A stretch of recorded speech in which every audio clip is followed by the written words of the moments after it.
From leafy greens to legumes, flaxseed to seaweed. Good morning, good afternoon, good evening. I'm Jason Burns. And I'm Danny Nucci. And this is the What About podcast. What did you call them? Legumes? Legumes. That's Legume? like a bean. Aren't Legume. they legumes? Isn't that how you say it? Legumes? I don't know. Listen, Never called English beans is my third legumes. language. To me, it was always legume. And actually, it meant vegetables in French. Really? Yeah. I have French on my mom's side, so I make a mean French meat pie, which Yeah. doesn't really line up to veganism, but... No, as a matter of fact, it's the antithesis of veganism. Yes. I don't think they eat a lot of meat pie. No, unless it's, like you talked about in the podcast, unless it's seitan pie. That's true. Seitan vegan. You could true. have that. Yeah. Mm-hmm.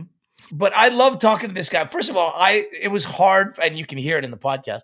It was hard not to fanboy on Peter. I mean, Wow. I was so blown away. And I meant it. I was listening to his record, and I had like things to do. I was like, I could not stop listening to it. You knew your jazz shit. I was I'm a huge jazz fan, but I didn't want this to break down into a conversation about, okay, so Peter, what do you think about this jazz? And what do you think about this artist? Because I wanted to keep it on topic and certainly learn more about him. And so he's got a new record coming out called Peter Martin and Generation S. And he's got a platform called Open Studio. Without further ado, the super talented and really personable Peter Martin. I was very disappointed that there were only 2 singles. That's all I'm going to say. I was very disappointed. I listened to the first. I was like, "Where's the record?" Jason usually will send like the whole record, and I'll be able to listen to it. And I listened to the first 2 songs. Like, well, where's the rest of the record? He's like, you no, gotta it comes tease out it. You gotta tease it. December 1st. And I was like, oh man. Well, for jazz, we usually don't get any singles. We just usually drop the whole album. So I figured 2 felt like a lot. Right. Well, usually you got 14 songs on a jazz record usually, right? Right. And they're all 17 minutes long. Well, Peter, did you find jazz or did jazz find you? And at what point did that happen? Geez, which is the less pretentious answer? I guess jazz found. No, I mean, by the way, way to be discerning there. Yes, I like it. Well, yeah, it's like jazz found me. Jazz was lost in the woods and it found me. He likes to word, but he likes to word these things this way. Yeah. This is how he rolls. I know. I mean, I always feel like the music kind of finds you because it's bigger, right? I mean, the music's a bigger. But jazz doesn't find so many people. That's the thing. Well, and again, so it's like at some point, obviously, you are, as most people are, they love music, right? But then when did it turn into jazz? When did jazz start turning? Because for me, it was very clear. I went to see Harry Connick Jr. at the Catalina Bar and Grill in 1988, and that was it. That sent me on my way because he was him and a stand-up bass player, and I was like blown away. That was pre him blowing up too. That was like him still. That was dues. Before. Yeah, that was. I knew him in around 88, 87, and that was right before he blew up. Absolutely. Yeah, he was like a jazz prodigy then, right? Yep. In fact, I remember I went to school in New York in 87, in the fall of 87. And he was starting to get some gigs out of town. He used to do this regular gig at the Knickerbocker on University down in the Village. And he asked me to sub some of those gigs for him because he was starting to get out of town. Just a few. He's like, I got a couple of gigs, but I don't know if it's going to last. And I used to sub for him right around, actually 88. Yeah. That's so funny. So where did it turn for you? I mean, for me, I was hearing not so much, but I heard a fair amount of jazz because my dad was listening to records when I was little. But that was like dad's music. Both my parents are musicians, so I heard a lot of music. So it wasn't necessarily. They were both musicians. Yes. Yeah. Would your dad play multi? Yeah, he played piano, he played in the St. Louis Symphony. That's why we ended up in St. Louis. I mostly grew up in St. Louis. He got a job playing viola in the symphony, but he's a violinist, pianist, organist, really talented guy, still is. And it's like, so I was hearing music and I was playing. My mom is a Suzuki violin teacher. Look, I got to give the visual. Violin. In case you guys don't know what that is. How cultured are you? You're from Massachusetts. I don't understand what's the Suzuki. Is that a particular? I'm not familiar with. Suzuki. It's like It's like a method. It's a method that the style of pretty playing. Popular. Is that what you're saying? No, it's just like a way for little kids to learn. There was a okay. guy named Suzuki in Japan, and it kind of spread around the world. And my mom was one of the first people actually that brought it to the States. She went over and studied with him in like the 70s. That's the 1970s. Did they meet that's funny. Did they meet as string players? Is that how they met? Well, they're from North Carolina, so I'm sure there's like a more nefarious underage meeting point at some point.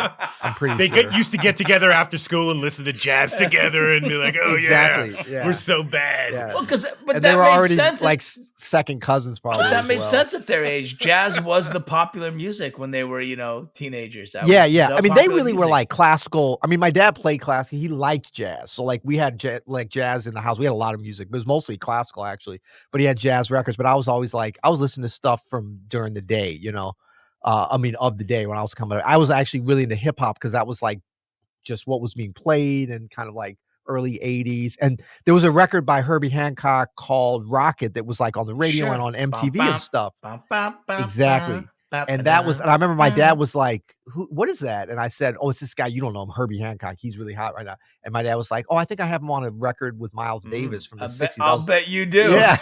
I was like, that couldn't be him. That's too old, But that's when there's got to be a vinyl of Watermelon Man somewhere in there. Exactly. Yeah, so that I kind of came at it from like that end of it, from the 80s Herbie, and then went back and then worked my way forward. And that was like a huge entry point for me to the music. And I was like around 13 years old, 12 years old then. But that's when it kind of clicked. And I remember hearing like when I started hearing Herbie on piano, stuff he did with Miles and then his Blue Note records. I was like, how old are you at this point? You're 13, 14? Yeah, I was 13, I think, 12. And what were your friends going? You're listening to what? Exactly. Like I was just starting to make some. Were you the outlier? Were you just you? Well, no, this was the thing. And had I not had this, I had a couple of peers that kind of just coincidentally were getting into the music too. And like in middle school, we had a jazz band. But I didn't come to that school until 7th grade. So that's when they were like, oh, we need a piano player coming to the jazz band. I was like, all right, whatever, I'll do that. I was playing a lot, but just like classical stuff, whatever, with the teacher. And I was playing violin also. And so thank you again for the visual. Yeah, exactly. Violin. That's this one, right? Piano, violin, basketball. I was getting into basketball too. You might know about that. So you would be like listening to like Public Enemy, and then you'd put on Herbie Hancock after that. Like you were still balanced between the two worlds. Yeah. Well, I mean, once I started getting into jazz, I like went in deep, and I was like really checking that out. I mean, I was still checking. I mean, so I remember like Thriller came out, I think that year or the next year when I was in 8th grade. Like that was such like those, how it was like those records. How terrifying was that video, man? It still scares me. Oh my God. Yeah. But it'd be like the video, the singles, it would stretch out for like 9 months. That record dominated like a big part of my life. It felt like, it was like hit after hit. So like I was, just into that stuff. You want one of the red jackets with all the zippers on it like that? Exactly. I look back, I was like, that was weird. It's like fetishizing everything. But I mean, it was whatever. That was that time. I was listening to a lot of that. And I grew up in a pretty culturally diverse area with like a lot of different interests and stuff. It was actually, thinking back on it now, actually I still live there. It's called U City in St. Louis. And I don't know if you're a basketball fan, but you might be a Celtics fan since you're in that area. Sure Jason Tatum. Oh, he's a Celtics fan. All right. Jason Tatum is from U City, from the St. Louis part of St. Louis. Yeah. And anyway, it was just like, it was a really great time to be coming up because of the music. Like even the pop music that I was like, I had the classical foundation, and like I was hanging around with my dad and a lot of people in the symphony just because they were around and they were like my dad's friends, and I would go down and hear the symphony. I was really. Is that when you started playing classical music? That's where you learned piano. You started class. I mean, obviously, when you were at the piano at what, 2.5 years old? I mean, I started. Yeah, I think I was. I started violin when I was like 3. Because my mom was teaching. Like before I was in school, I always was with my mom. And she would be teaching Suzuki, and she basically just put a violin in my hand. It's just like, shut up or just hold on to this or whatever, So it was always a part. It was just a kind of part of our thing. My sister played piano. My sister's 3 years older, and I was doing violin, but I remember like seeing piano. I was like, wow, you get to sit down when you play, and there's more keys, and it was attractive. Did you ever all get together? Like the Martin family just got together and jammed out? Yeah, sometimes it happens. It's been known to happen. Yeah. Been known to happen. That's amazing. That's really cool. Yeah, like on Thanksgiving, like holidays, you go, all right, let's just play a little bit, everybody. No, we just argue on holidays, but then after like other families. Nice. Yeah, it's gonna be a fun week. Yeah. So was there pressure? Did you feel pressure to become a musician, or was it just like an open, nurturing environment to take that road? Yeah, no, my childhood was perfect. If I blink, that means my parents are still manipulating and telling me to say that they never abused me, and it was a perfect. No, I mean, to tell you the truth, it was it wasn't like it was never any pressure, but it was sort of omnipresent. Music, musicians, like it seemed normal to me. I remember this, like we used to be outside a lot, playing sports or whatever, and there was like a vacant lot across the street from my parents' house. It's still there, and so that would be like where we play football, soccer, whatever. Pre-internet, pre-video games, pre-electricity. No, I'm not that old. But I mean, it was like, like you were outside. Like there was nothing fun to do at home, except for me, I would like come home and they'd be like, the piano was like the funnest thing. That had buttons on it. That was like my internet was the piano. I was like, oh, this is fun. If I can't be outside, I'll be doing this. So, but I remember in St. Louis, you're spending quite a bit of the year inside between the heat and the cold. Right. Well, but we were outside all the time. It didn't matter. Like we would go, even like when it would be really cold, we would take the hose and try to make like an ice. Man, we got really jacked up my knee once. We sprayed it, but it wasn't quite cold enough, so we thought we were gonna be able to ice skate. And we had some. So you slush hockey. We didn't quite, but we had roller skates. That was the best. We didn't have ice. We had roller skates and we had slushy. It was wheels and ice go really well. Really good together. It was horrible. And then we tried the Hot Wheels on the hill with the ice and the whole. I mean, not the Hot Wheels, the green machine. Oh yeah. The roller racers. Yeah. So you're playing piano. You're becoming well versed in classical music. You've joined the jazz band. Yeah. Here you go. And then when did it start turning into what would essentially make you a jazz monster? When did that? Well, I mean, obviously it took a little practice and probably some music school, but yeah. But at what point did you go? Yeah, no, I want to focus on jazz. Yeah, I mean, pretty much when I really started getting into those Herbie records, 13, 14 years old, 14 especially. And then the moment I think that I was like, oh shit, I want to do this. And I started thinking about what that meant. I think I got a chance to meet Wynton Marsalis when I was 14 or 15. I think I was 14. I was in like 9th grade. I just started high school and, or was maybe going into high school, but basically Wynton Marsalis, and Wynton, I think a lot of people know who he is, but maybe some younger people or older people, like he's kind of a legend at this point, but he was only maybe like 8 or 9 years older than me at that time. Still same, because I guess that stays the same. He's like that part doesn't change. That part doesn't change. But I mean, now I feel like we're the same age. But like then it was like I was like 15 years old, but he was like 23 or something. Yeah, so he seemed like he had made it. He was doing his thing. Exactly. Yeah. And he had just won like Grammys in like for his debut record in classical and jazz, which had never been done before. He was kind of like a big, like he was on the Grammy Awards playing on NBC. He was the deal. But it was a big thing. And like Columbia Records was really pushing him. He had like a beef with Miles Davis, who was still alive then. It was like the whole thing. And but Miles had beef with everybody, so that's nothing. Exactly. To win. And he's gonna have with a young trumpet player. I mean, if you got beef with Miles, you are somebody. Yeah, you made it. Yeah.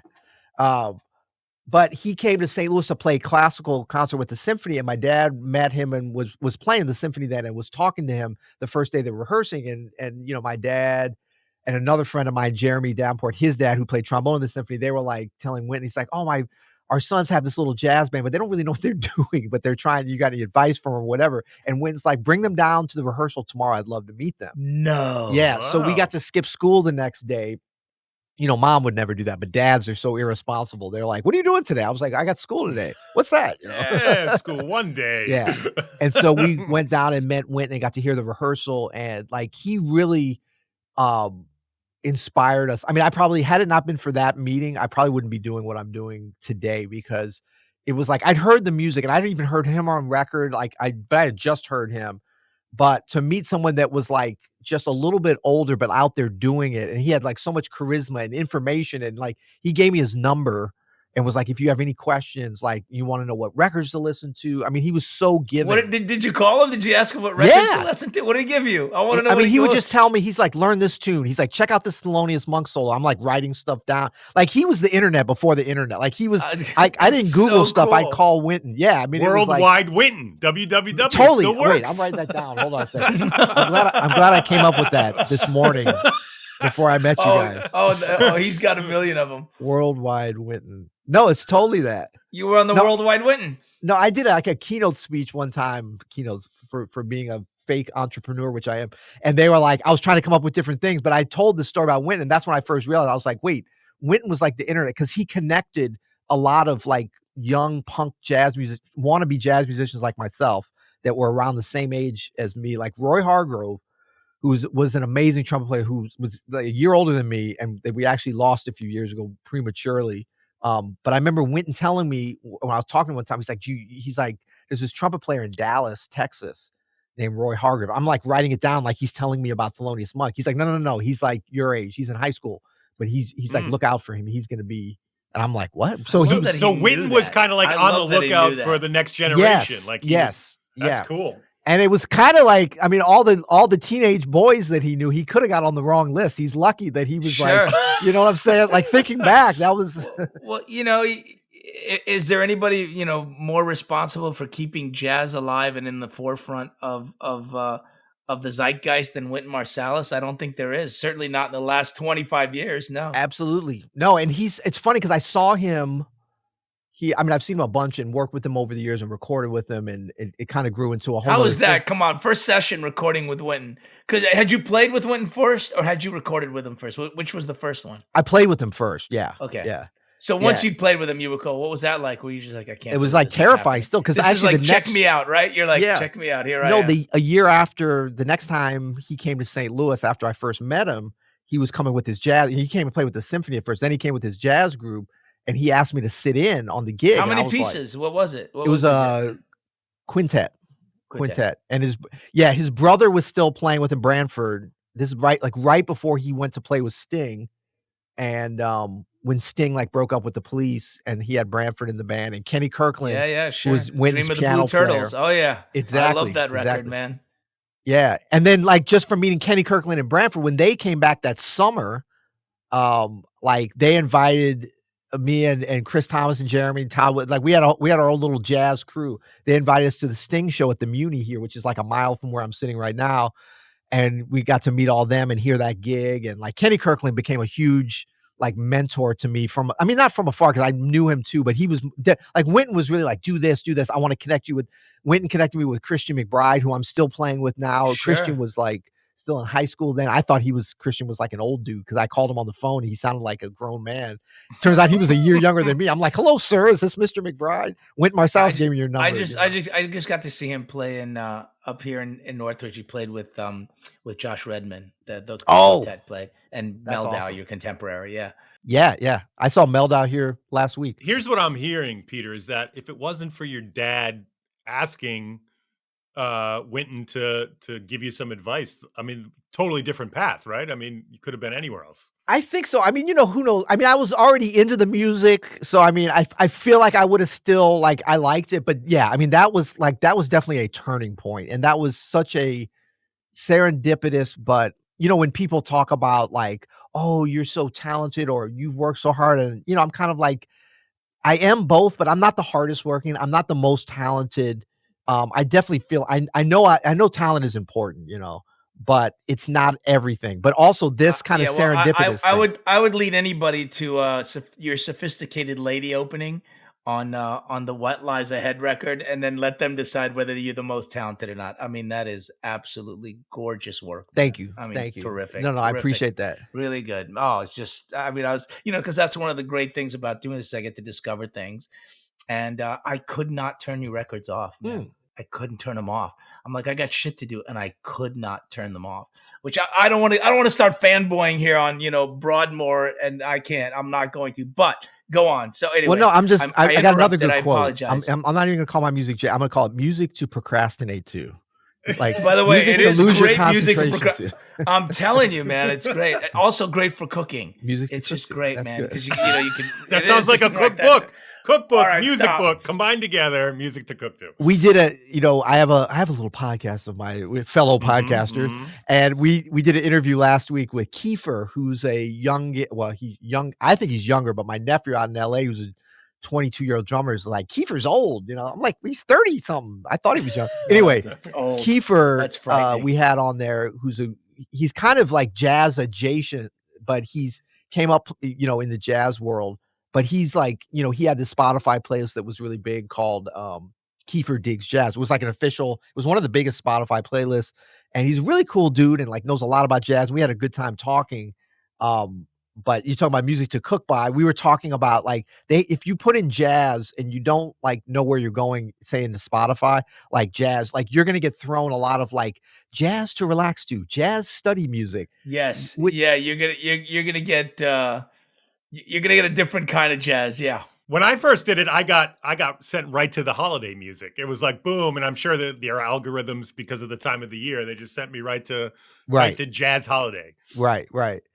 And I mean, it's I never fault people for what I'm never like, "You gotta like I mean, jazz, we already have a horrible reputation for being, like, gatekeeping, and, like, it's interesting you talk about Wynton and, like, within the jazz world, he's kinda controversial now because and always has been in a way that he's seen, I think, maybe rightfully, maybe wrongfully. I mean, I have to put obviously, he helped me personally, so I'm biased, but, Mhm. um, as a gatekeeper, because he really is he's the founder of jazz at Lincoln Center. Of course, Lincoln Center was there, but they never had a jazz constituency until he created that. And he's built it up, it's amazing, but there's a lot of criticism, especially within the jazz ranks, that it's too conservative, that it's too modeled after classical music, that it's not inclusive enough to, like, jazz adjacent or, hip hop influenced Well, things, that yeah, we were just having this conversation about baseball. I mean, there's there's people purists who want to keep the game the way it is, and there's others who want to change it. And same thing with any genre of music, really. But right. I could see that the history of jazz plays into that so strongly because you're raised to think of it as a certain way. Like we recently talked to AJ Croce, Mm, who piano player, jazz started yeah. in jazz, and he's doing adjacent stuff. I mean, he's doing his dad's Yeah, stuff. and I'm very like at back then, because I was kinda, really following in that Wynton mold, like a lot of the, like McBride, Christian Mhm. McBride and Joshua Redman. I mean, I played with him in the early '90s and stuff, and, like, we all sort of broke out at a certain point, not out of disrespect to Wynton, although I think he saw it a little bit as like, "Man, y'all doing all this other,"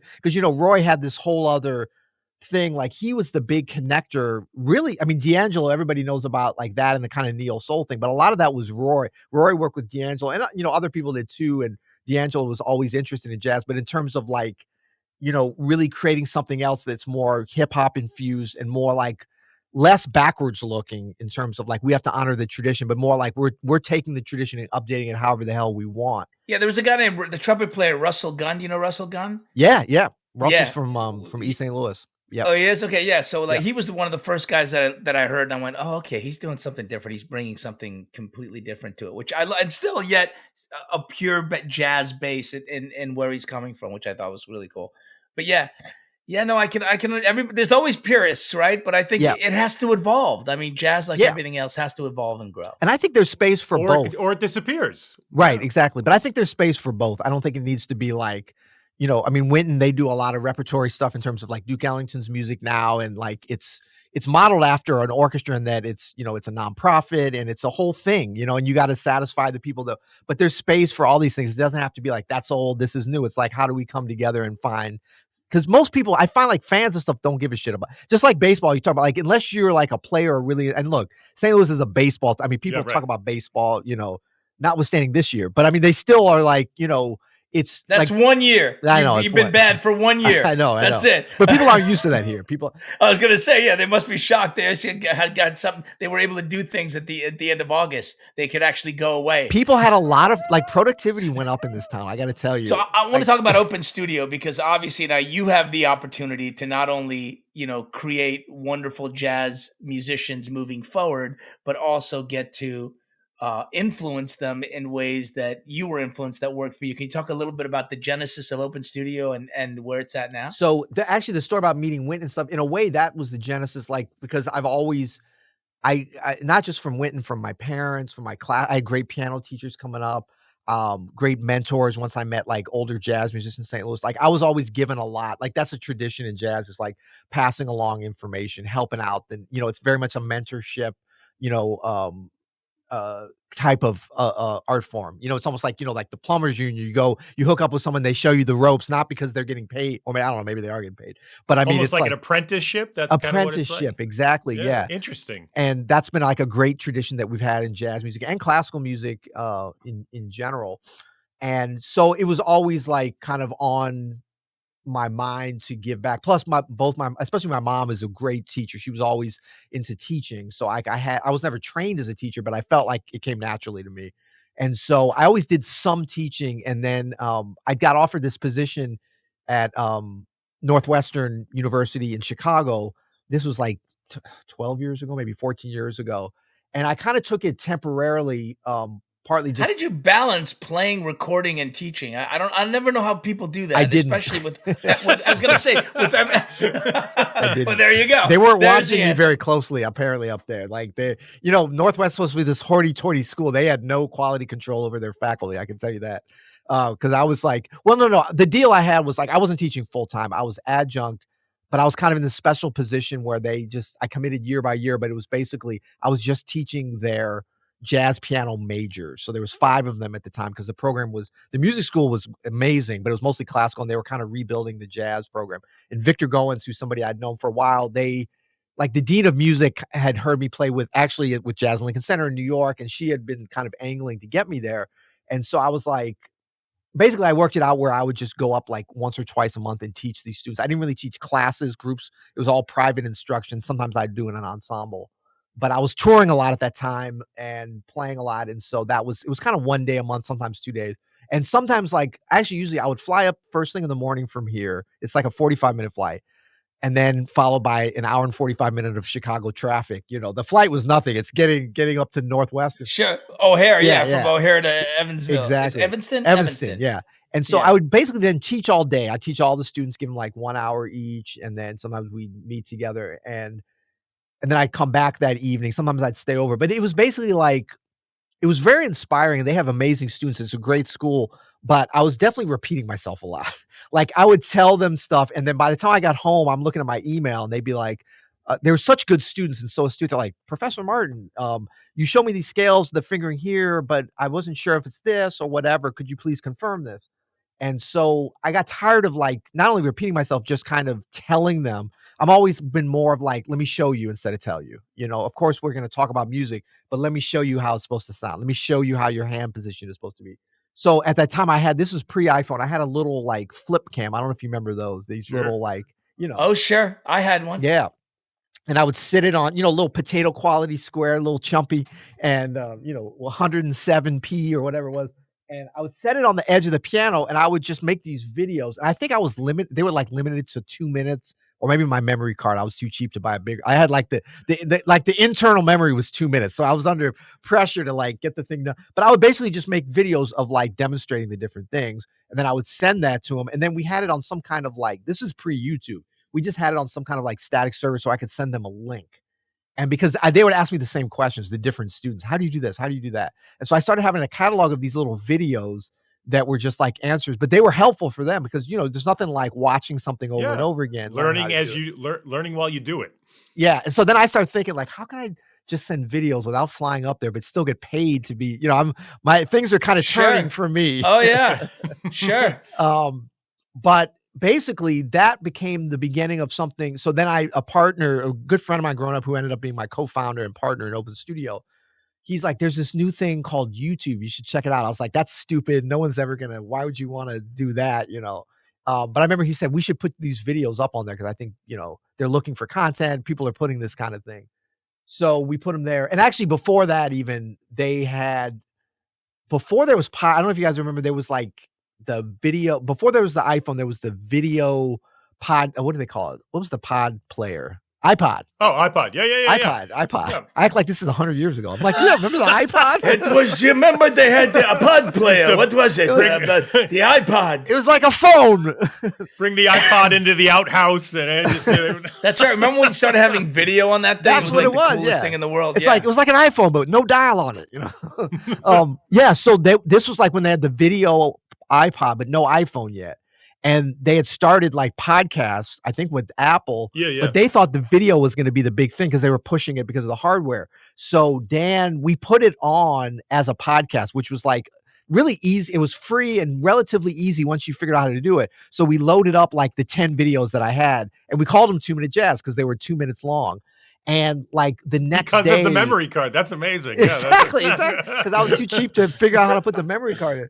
And so like Apple was so starved for content, I guess at that time, that I showed up on the iTunes homepage as like #1 music instructional video podcast. That's awesome. But there was only one. Like I think I was the only video. I love it. I love it. Yeah, I love it. You were a pioneer. Yeah. There you go. There's that entrepreneur gene right yeah, there. and so it was like thousands of downloads, and I'm like, we're getting emails from Apple. It's like you're getting down. I mean, we didn't make any money because it was like there was no sponsorships, there was no charging, it was all free. They were just using it as they wanted content for their hardware, But it was great for me because it got stuff out there, and then people were making comments, and I was starting to get feedback. And so from the beginning, I kind of knew, I was like, all right, this might be something. But I just kept like playing and teaching and doing different things. But we kept the video podcast going. Then when we got stuff on YouTube, that's when stuff really started to take off because it was early and our video and sound production was So you horrible. were right at the beginning of this whole, musical tutorial, membership kind of platform. Exactly. And there was a couple people that were kind of ahead of me, but not many. But like I had some good models. Like there was this guy, Yannick Guzdala, who's still around, really good bass player. He actually just ended his site, but I remember stumbling upon his site. Somebody told me, and they're like, you should check out this guy. He does bass lessons. They're $39 a month for a membership. I'm like, that's stupid. It's so cheap. It's like, no, but they're recorded videos that he puts up each week. And I remember looking at his model, and like we basically copied his exact model for the original. This is before Open Studio, when I just had Peter Martin lessons. And that's how we still use that $39 a month as our main pricing. Just because I saw Yannick do it, I'm like, oh, this guy seems like he's smart, But I mean, it was just the Wild West. Everybody was trying different things, but nothing was like really, everybody looks back and like, oh, you were there and it just took off. But it was like a slow burn. And thank God that you got to do it after you'd been established and work with it, because the people that offer lessons and tutorials on your site are just, I mean, the best of the best. Yeah. No, absolutely. And I mean, that was like, it's gotten easier to get. I mean, at first it was just like calling my friends, literally, who I was going to happened say, to be the best.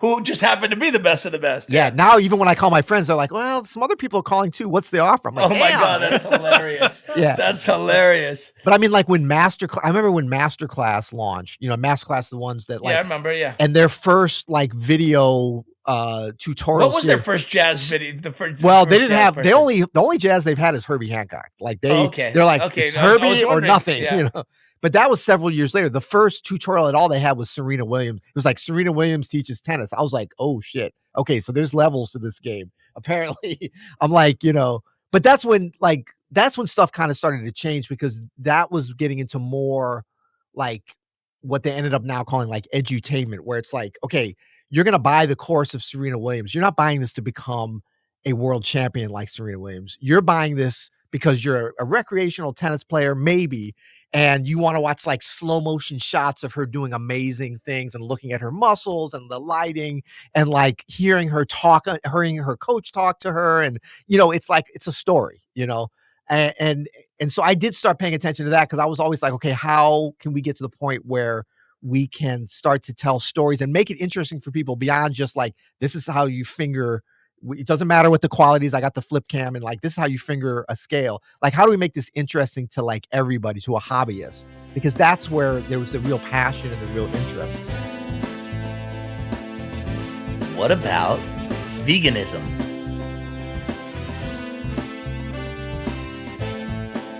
Doesn't get any more niche, pretentious, and vegan jazz player. Vegan jazzist. Well, that's a little better. At least it's just weird. It's like, what? I think veganism is even weirder. It makes it sound like. Well, I love the vegan heroin addict. That's my favorite. It's not unpopular. A lot of vegans look like heroin addicts. Well, and a lot of heroin addicts are vegans. It's very interesting. It's an interesting combination. Well, that's by accident. That's because heroin addicts, they don't have the time or money to really eat. So of course they're not eating meat. They can't afford meat. Why would you? Why would you when you don't have to? So when did it turn for you? So I'm more like plant-based, but that sounds even more. Sure. It's hard. Like what the hell can you say? Listen, if we're going to sound pretentious, let's lean into it, because you know what I mean. Let's just lean right into it. But yeah, so when did you become plant-based? I became plant-based when I was frolicking in a garden nude back in the mid '80s. That's not true. Have you been vegan that long? Have you been frolicking long? Have you been frolicking naked in the backyard long? No. Okay, so I've been plant-based vegan for 3 years now, 4 years. maybe 4 years now. But what was the switch? What was the switch? I well, want the everybody in my switch. family, like literally everybody in my immediate family. Well, my oldest son, who's been living in New York for a while, he wasn't still at home, so he's not. But my younger kids, who are actually gone now too, my wife, they had all kind of slowly become. So I was around it a lot, and then, but I was still kind of on the road. And then when the pandemic hit, I was at home. I had been a vegetarian for like a year. I was like, let me try this out, and I started feeling so much better. I'm not like a political or environmental vegan, I guess. I don't want to get myself into trouble. I'm not against those people. I'm just not. I'm more from like the health standpoint. But I mean, I've learned about the environmental impacts and stuff, so I'm really down with that as well. So you were kind of getting a little bit of it from your family, Yeah. and then said, "I'll give this a try," and then it just kind of stuck. Exactly. And there was never like pressuring or anything. Now, having said it, that it's been really easy because my wife is like an incredible vegan chef, actually. So that's the big cheat code I have. But I started feeling so much better when I switched to just vegetarian. Then I was like, I would try for like a month straight vegan. And I just was feeling so much better. Like Now break that down, like how, like physically and mentally, like because you hear Yes. people talk about how like it plays into their depression or lack thereof. Like when they switch their diet, they just feel better mentally as well. Yeah. I mean, it helped like not so much like as soon as I switched to plant-based, all of a sudden it was like, "Oh my god, I'm 20 points smarter on the SATs." You floated. You started to Yeah, float. yeah. But it was just like little things, like my energy level would go up. I wouldn't have like these lulls in the afternoon that I used to always have, that I always thought was, and it's not. I mean, I made some other like lifestyle changes too, and I'm not perfect. And like the process, it was more like taking out the processed foods that really help with the energy level. And during that time, it was important because we were like, Open Studio was really starting to grow, and we were kind of at this pivot point where we were either going to like grow and thrive or just die, because we were growing a lot, but we still weren't making any money. We weren't profitable, and we were running out of money. So I was like, but I was playing a lot. I was making lessons. We were having to hire more people and everybody, but I'm constantly getting messages from like great artists. I want to record with you guys. You guys are killing it. I see you guys all over the internet. And I'm like, as I'm reading their email, I'm like, are we going to make payroll this week? Are we going to, it was Sure. like, so I'm like juggling all these things, and it was during COVID too. So like everything is kind of crazy. So, it was just like this stabilizing thing. It was like a restriction on what I could eat, which I kind of needed at that time. And and being vegan or plant-based. Everyone needed it at that time, but Yeah. I like that you found it. Yeah. Yeah, and I mean, look, if you don't eat meat, it doesn't mean you're gonna eat a healthy diet. You can be a junk food vegan. It's almost easier, and you gotta be careful with that. If you have access to, like, for me, I had access to like really good fresh food, well prepared, not a lot of processed foods, still being able to get all the macros. And a gourmet in the house making vegan delicacies over there. But going vegan or vegetarian, I mean, it really makes you have to learn spices and how to season foods, because it changes your cooking style, and all of a sudden you go, oh wow, this goes with this and that goes with that, and suddenly a green bean doesn't taste like a green bean; it tastes like A hamburger. whatever you're trying to. Yeah, exactly. Right. No, that's absolutely true. You pay more attention to it. And for me, people are just like, don't you miss steak? Don't you? And I used to be like a real big foodie, and I was traveling a lot and had a lot of access. It was always like, we're taking you guys to this great dinner in Zurich after the concert, as long as you play good, and then it's okay, play good. And then you go and they're like, get whatever you want. I mean, so I was like always taking advantage of that. But I didn't miss, because I was discovering a lot of new flavors and new foods, and like really like, can you just eat plants and have like, how does that work? And because I was adding so much in, I wasn't really missing things. And I still say, like, if I wake up tomorrow and I'm like have a hankering for a steak, I'll eat it, because I'm not like diametrically it's not a religion to me, it's more of just kind of some choices. Yeah, I had like I said at the start of the conversation, I'm right near Rhode Island, and Providence has a lot of vegetarian vegan Yeah. restaurants. And I had a Reuben there that was made of seitan, and it was the best tasting sandwich I've ever had out of any meat sandwich. Well, it's so much easier now. I have a 27-year-old daughter who grew up allergic to dairy. So back in the day, we would be foraging all over Los Angeles, which is pretty progressive in terms of that, just trying to find, the right things that didn't have dairy in it, that were essentially vegan. So I came to vegan cuisine a long time ago, and as things started opening up, But when you're on the road and you're not in St. Louis, Chicago, Los Angeles, New York, Poughkeepsie. Yeah. Do you struggle? I mean, is it a struggle? Do you have to plan more? How's that work? Well, it's not. Yeah, you definitely have to plan more just sort of like plan your mindset. For me, it's good because like I'll eat too much of anything. So like having some restrictions is just good. Like some guardrails, sure. you know, I'll go off the rails easy on a lot of things. And I've got like an addictive kind of personality anyway. So having You'll have to explain that to me sometime. It would be too addictive if I were to show it to you. So yeah, I mean, but it's also easier. Most of the places like we're touring at this point, and I'm touring way less because of all these other things. And is Europe more plant? I mean, obviously you're jazz musician. It's easier to find. Yeah. I was gonna say it's easier to find. Well, you know what it is like not like if you're in a big city in Europe, it's like being in New York or like LA or Chicago, even St. Louis. You're gonna have choices.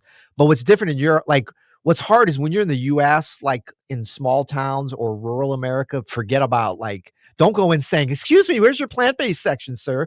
I'm from St. Louis. Ever heard of that? You know, you got to get a 6-inch vegetarian from Subway. Exactly. That's the extent of what you're getting. But in Europe, it's more like there's just more choices, you know. It seems like it doesn't change as much when you get into the smaller areas. Well, but like you said, like going vegan doesn't mean you eat healthier. You could be a vegan and still eat 10 Nutty Buddies and feel terrible about yourself. Oh yeah, Oreos and Coke. That's all. Bread I'm is talking about vegan. the drink Coke. You can eat a lot of bread as a vegan. Yes, you have to be careful. I mean, there's a lot of like you really have to have your nutrition, and I've learned a lot. And my wife is, she's a yoga instructor by trade, or kind of her main thing now, but she used to have a catering company, and she's done like a certification in vegan at like the top place at Cornell. When people are like, I can't believe you did it. I'm like, I can't believe you're like, well, you're married to a vegan expert. Exactly. Over here I know. In terms of, you know, your culinary experience there at home. It's like vegan plant-based culinary privilege times 10x, you know. I like it. But what is one of the questions that I had? I'm actually going to read it to you. We have a listener question. Oh, are people listening right? Wait, are we live? No, we're not. This is in advance. That would have been awesome. Yeah. I would have been like, we're just being. Yes, we're just being presumptuous that people will actually listen. Okay. So here's the question. Yeah. I feel like this is from Rochelle L. I feel like I spend more money. Can I finish the question? Apparently not. Apparently not. I feel like I spend more money at the grocery store every time I try to eat a healthier plant-based diet. How can you balance a budget while changing your lifestyle at the same time? Do you have any questions about the chord changes for pianists? Because I'm going to be better at those. Can I phone a friend, as in my wife? No. Okay. So I'm not an expert on this, but I can tell you from like Kelly's very good about this in terms of like the budget for like. There's this thing of like staying on the outside of the grocery store. Not the more you go on the inside, the more processed the food is, and really in terms of like price per calorie. And I know that we're not just like calorie in, calorie out machines, but when you're looking at a budget, sometimes it is like you need to get a certain number, especially if you have kids and stuff. And like our kids, were like athletes in high school and vegan. So like my son was, you know, a distance run. He still is. He's running at Amherst now. And it's like getting enough calories in when you're training and all this kind of stuff, like as a plant-based is a big deal, and like how much it's going to cost and stuff. So just that thing of like staying on the outsides. So you're in the produce area mostly. And then what's on the other side? I never quite make. I feel like dairy, yeah, which wouldn't be good for plant-based actually. So no, maybe you're just hanging out over there, unless you get the non-dairy stuff, and you can pretty much do everything. As a matter of fact, today I'm looking for non-dairy buttermilk. Yeah.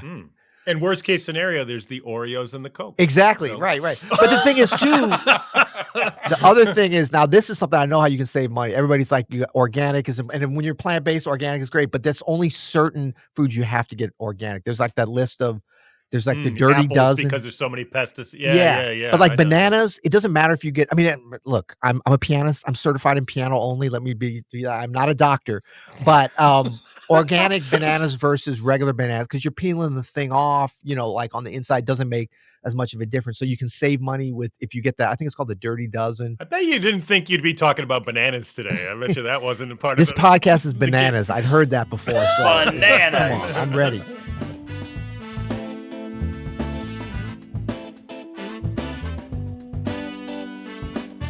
Yeah, man. I feel much cooler having just had this conversation with him.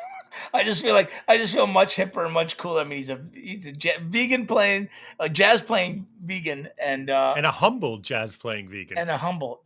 But I love that he's just doing new things and expanding, and if people haven't had a chance, go look at the YouTube of him and this band playing together. It's really fascinating. I mean, it's the best that jazz has to offer. I mean, you get to see, the musicians connect and play off of each other, and it's great. I didn't know that about the jazz community, that it was like so giving in terms of like an apprenticeship vibe. And I love that he got that help from Wynton back in the day, and now he's paying it forward and giving lessons to everybody else moving forward. It's awesome. Yeah, well, I think it's important to keep it rolling, keep people interested, and keep it fresh, and because it's not the most popular music form. But once you're hooked, you're hooked. I mean, I was, I listened to Coltrane when I was a kid. Not a kid. I was in my early 20s, and that was it. I was like, oh man, I am in. And then it went on from there.